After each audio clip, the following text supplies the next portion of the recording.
광고가 한 가지 빠졌습니다.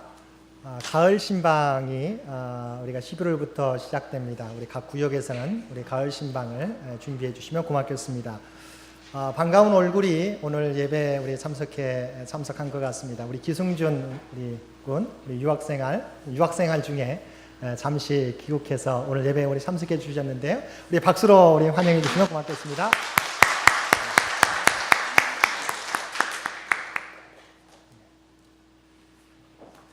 우리는 모두가 행복한 삶을 살기 원합니다.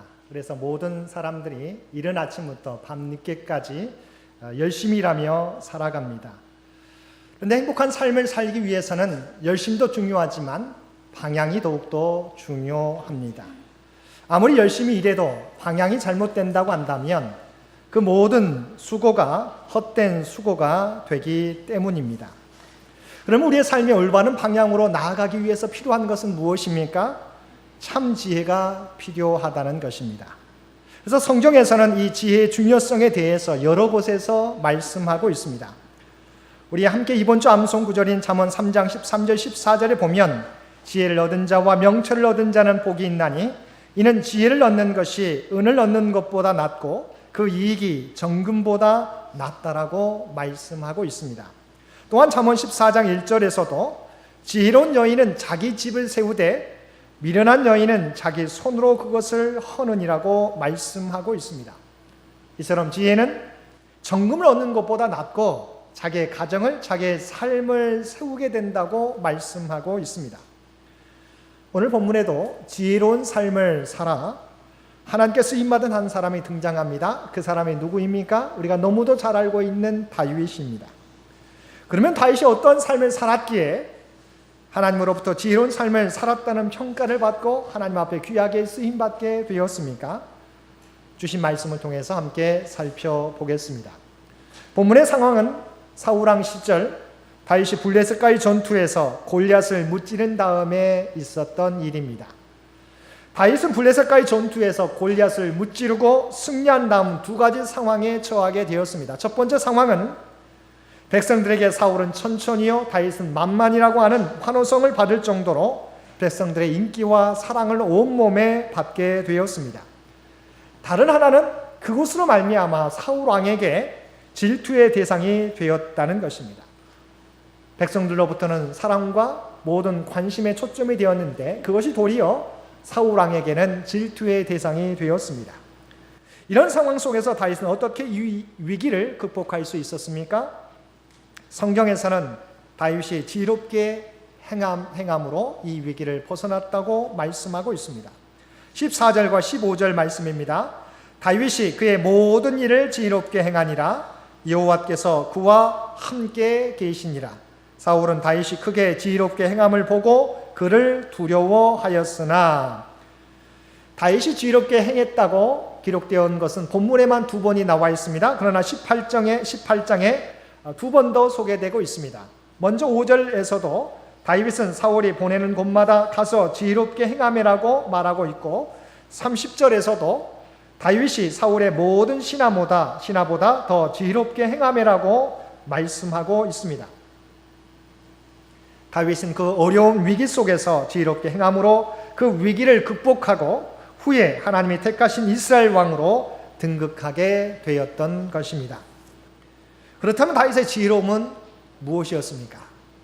하나님께서 지혜롭게 행했다고 하는 것, 어떠한 모습이 다윗의 지혜였습니까? 첫째로 그는 언제나 하나님을 의지하고 하나님이 함께 하심을 구하는 사람이었다는 것입니다. 다윗의 지혜는 자신의 능력을 의지하지 않고 오직 하나님을 의지하고 하나님의 함께 하심을 늘 언제나 구하며 살아갔다는 것입니다. 가장 지혜로운 사람이 누구인가요? 하나님을 의지하고 하나님과 동행하는 사람입니다. 왜냐하면 하나님을 의지하게 되면 하나님과 동행하게 되면 하나님께서 그와 늘 함께 해주시고 그의 보호막이 되어주시기 때문입니다. 다윗은 늘 하나님을 의지함으로 하나님께서 다윗과 언제나 함께 하게 되었다는 것입니다. 그래서 17장 37절에서 다윗이 골리앗과 싸우겠다고 사울왕 앞에 단호히 말할 때에도 다윗이 고백한 것이 무엇이었습니까? 지금까지 자신과 함께 하신 하나님을 고백했던 것입니다. 여호와께서 나를 사자의 발톱과 곰의 발톱에서 건져내셨은즉 나를 이 블레셋 사람의 손에서도 건져내시리이다 고백했던 것입니다. 골리앗 앞에 나갈 때도 그 모두가 두려워하는데도 다윗이, 어린 소년 다윗이 담대하게 나갈 수 있었던 것은 지금까지 함께 하신 하나님을 그는 믿었기 때문입니다. 다윗은 수많은 시편을 통해서도 하나님의 함께 하심을 찬양했습니다. 그 대표적인 말씀이 우리가 너무도 잘 알고 있는 시편 23편의 말씀입니다. 여호와는 나의 목자시니 내게 부족함이 없으리로다. 그가 나를 푸른 풀밭에 누이시며 쉴 만한 물가로 인도하시는도다. 4절 말씀입니다. 내가 사망의 음침한 골짜기로 다닐지라도 해를 두려워하지 않을 것은 주께서 나와 함께 하심이라. 주의 지팡이와 막대기가 나를 안위하시나이다. 그런가 하면 다윗은 자신이 범죄했을 때도 기도의 제목이 무엇이었습니까? 하나님이 멀리 떠나가지 마시기를 간절히 기도했다고 하는 것.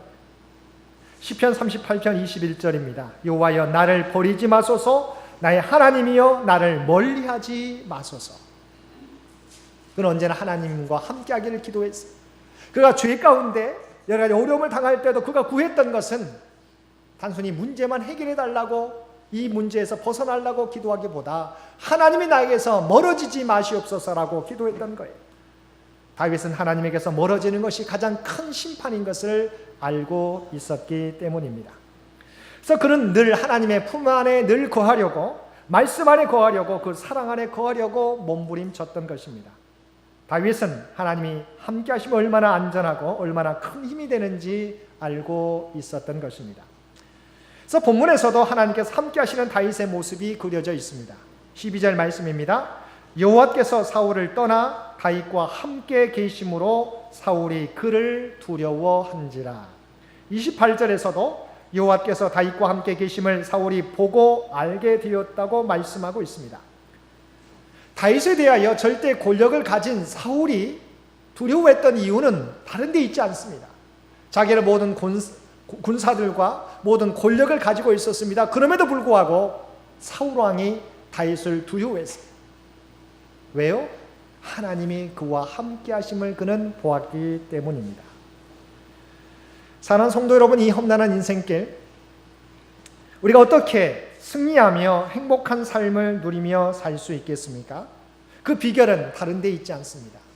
여러분, 저와 여러분의 열심과 저와 여러분의 능력을 의지하지 마시게 되기를 바랍니다. 오직 만군의 하나님을 의지하며 살아가시는 저와 여러분 되시기를 바랍니다.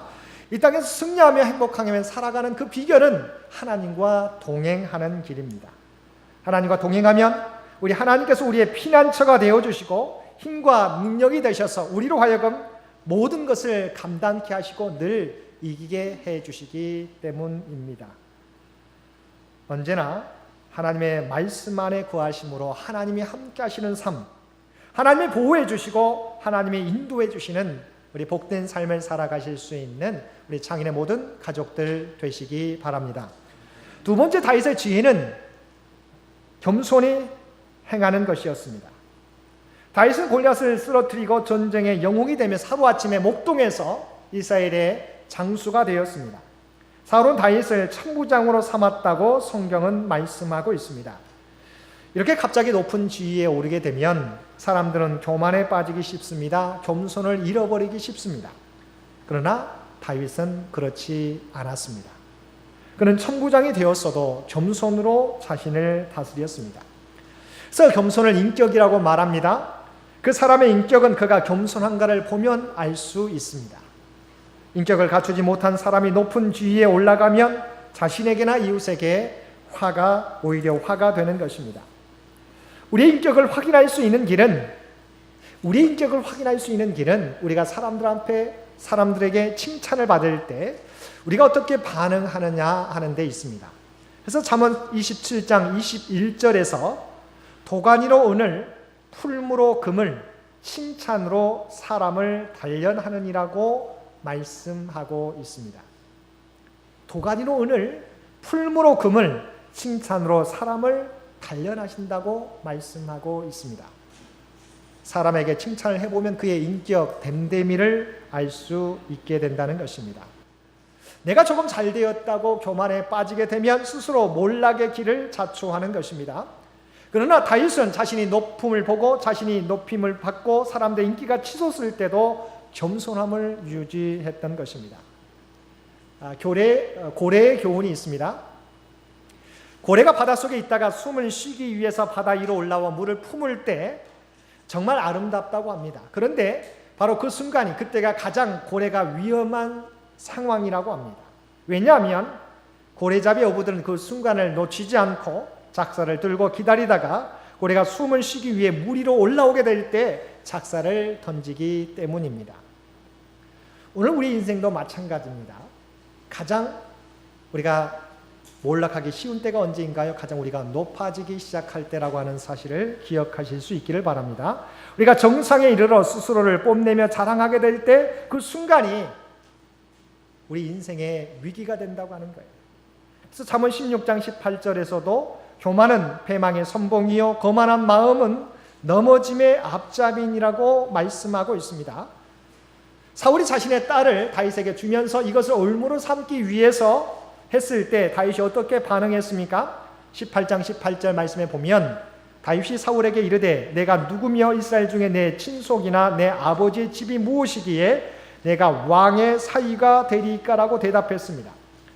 또한 사울이 자신의 신하들을 통해서 다윗을 회유하려고 할 때도 다윗은 23절에서 왕의 사위 되는 것을 너희는 작은 일로 보느냐, 나는 가난하고 천한 사람이라고 자신을 낮추었던 것입니다. 계속해서 거절해도 사울의 신하들이 자신에게 아니다고, 당신은 그럴만하다고 다윗은 높이게 될 때 다윗은 그것으로 자신이 높아지지 않고 스스로를 자신을 낮추었다는 것입니다. 이처럼 다윗은 겸손한 사람이었습니다. 이와 반대로 이스라엘의 초대 왕이었던 사울왕은 어떠했습니까? 아말렉과의 전투에서 승리하고 돌아올 때 모든 것을 진멸하라고 하는 하나님의 명령에 불순종하여서 기름지고 좋은 것을 남겼을 뿐만 아니라 돌아오는 길에 자기를 위하여 갈멜에 기념비를 세웠다는 것입니다. 전쟁에 승리하게 하신 분은 하나님이신데 하나님 앞에 모든 영광을 돌려드리기는커녕 자기를 높이기 위해 기념비를 만들어 세웠던 것입니다. 우리가 잘 알고 있듯이 하나님께서 이스라엘의 초대 왕으로 사울을 왕으로 세우실 때 사울이 얼마나 겸손했습니까? 그런데 여러분, 겸손했을 때 하나님께서 사울을 높여주셨습니다. 그러나 사울 자신이 자신을 높이고자 했을 때 도리어 하나님께 버림받는 존재, 하나님의 영이 떠나가는 존재가 되었던 것을 기억하시기를 바랍니다. 저는 하나님의 은혜와 축복을 오랫동안 우리가 유지시킬 수 있는 길은 바로 겸손의 길을 걷는 것입니다. 우리가 잘 아는 알버트 슈바이처가 아프리카 밀림 지역에 가서 의료 선교와 또한 의료 활동과 선교 활동을 잠시 마치고 고향으로 잠시 돌아온 적이 있었습니다. 이 소식이 고향 사람들에게 알려지게 되어서 기차역에서 그를 마중하기 위해서 많은 사람들이 몰려들기 시작했습니다. 마침 슈바이처가 탄 기차가 예정된 시간에 역에 도착했습니다. 사람들은 슈바이처 박사를 맞이하기 위해서 1등 칸에서 기다립니다. 그런데 그곳에서 보이지 않았습니다. 그래서 사람들이 2등 칸으로 옮기게 됩니다. 그곳에서도 슈바이처를 볼 수 없었습니다. 그런 와중에 어떤 한 사람이 슈바이처가 3등 칸에서 내리는 것을 보고 소리쳤습니다. 열렬한 환영 인파가 그에게로 몰려들었습니다. 그들은 슈바이처 박사에게 물었습니다. 왜 3등 칸에 타셨습니까? 그러자 슈바이처 박사가 4등 칸이 없어서 3등 칸을 탔습니다 라는 대답을 해주었습니다. 사람들은 이 슈바이처의 말을 듣고 그의 겸손에 더욱 고개를 숙이게 되었던 것입니다. 사랑하는 성도 여러분, 하나님께서는 겸손의 사람을 쓰신다는 것을 기억하시기 바랍니다. 그래서 바울 사도는 우리가 너무도 잘 알고 있는 빌립보서 2장 5절의 말씀을 통해서 너희는 이 마음, 예수님의 겸손의 마음을 품으라고 우리에게 말씀해 주셨습니다. 왜냐하면 겸손을 통해서만 하나님의 뜻을 이룰 수 있기 때문입니다.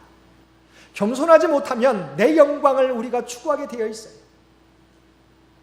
내가 겸손하게 될 때 우리는 우리의 모든 삶을 통해서 하나님의 영광을 드러낼 수 있는 것입니다. 진정 행복한 삶은 여러분 우리가 낮아지든 높아지든 늘 주님 앞에서 다윗과 같이 겸손의 모습으로 살아가게 될 때 하나님께서 높여주시는 삶을 살아갈 수 있게 될 것입니다. 진정한 행복은, 진정한 기쁨은 여러분 우리가 주님과 같이 자신을 낮추게 될 때 얻는 기림을 기억하시고 주님과 같이 다윗과 같이 겸손의 삶을 살아가실 수 있는 저와 여러분들 되시기를 바랍니다.